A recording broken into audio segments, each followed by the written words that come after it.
it was a different life because you're right, The View. I was on The View many, many times, and they loved me. Just the way people would talk. I mean, even if people had criticisms about you, people that didn't like you, there was always feuds and stuff like that. But the reality was the thing turned on you when they found out that you were going to be president. It was very coordinated. And some people are catching on to that now. There's a lot of people that were longtime Democrats like Elon and Bill Ackman and all these different, very intelligent people. And they support me now. Bill Ackman supports me. He's been very supportive, too. This is what I wanted to ask you. What was it like when you actually got in? Because nobody really can prepare you for that. When you're running for president, you don't really know what it's going to be like when you actually get into office. What did you think it was going to be like? In office or when I decided to run? So when you got in. When I was in. So when I was in and won and was in the White House, essentially. Yes. Well, first of all, it was very surreal. I would imagine. It's very interesting. When I got shot, it wasn't surreal. That should have been surreal. When I was laying on the ground, I knew exactly what was going on. I knew exactly where I was hit. They were saying you were hit all over the place because there was so much blood from the ear. You would know that better than anyone. When they get the ear torn up. Ears bleed a lot, they bleed.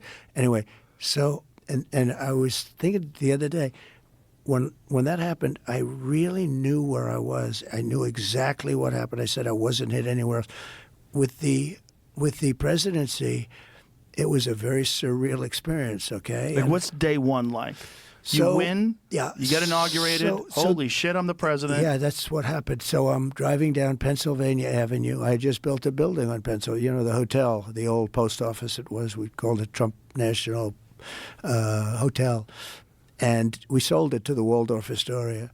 And it was a wonderful thing. But I'm driving down, I'm passing the hotel. You've never seen so many motorcycles, police, military. It was a major thing. I got off.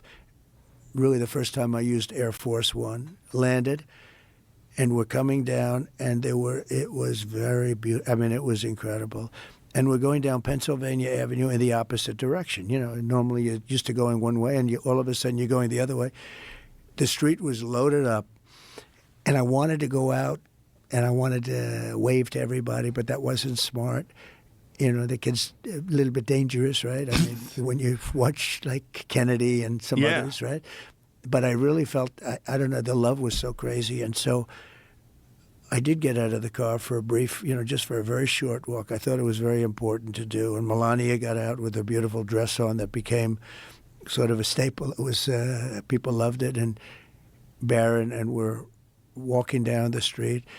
But where it really got amazing, we get to the White House, and now it's a little bit before dark, beautiful. And we went up to the president's quarters. They call them the presidential quarters.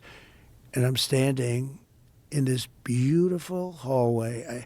It's funny, nobody ever talks about the White House as being beautiful inside. You think it's going to be, everything's going to be all metal doors and stuff. It's not. It's so beautiful. I made my money largely on luxury. The hallway is like 25 feet wide. The ceiling heights are, it's so beautiful. But I was standing there, and I said to the guys, I want to see the Lincoln bedroom. I had never seen the Lincoln bedroom. I'd heard about the Lincoln bedroom. And I was standing with my wife. I said, do you believe it? This is the Lincoln bedroom. I mean, it was like, it was amazing. Because look, if you love the country, but here you are, the Lincoln bedroom. And the bed, he was very tall. He was 6'6", which then would be like Barron. Right. Would be like Barron Trump. He's 6'9".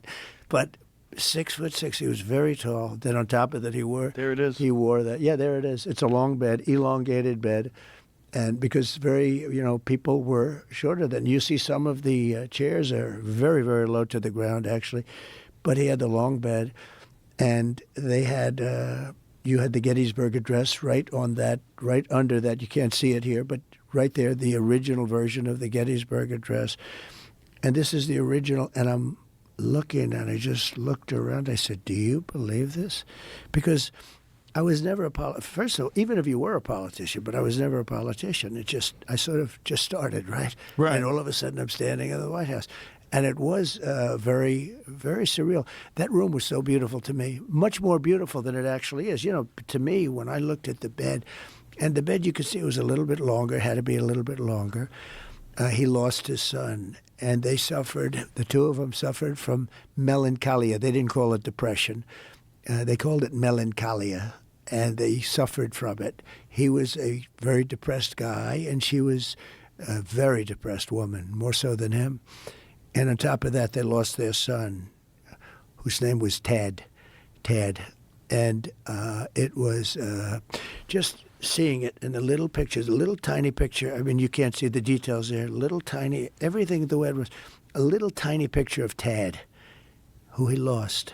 And it was devastating. And he was, he was, look, he was in a war. He was, and he was having a hard time because he couldn't beat Robert E. Lee. Robert E. Lee won like 13 battles in a row. And he was getting like a phobia, like a fighter. You know, a lot about the fight stuff. But like, I went to a UFC fight, and it was a champion who was 14-1 about a year ago.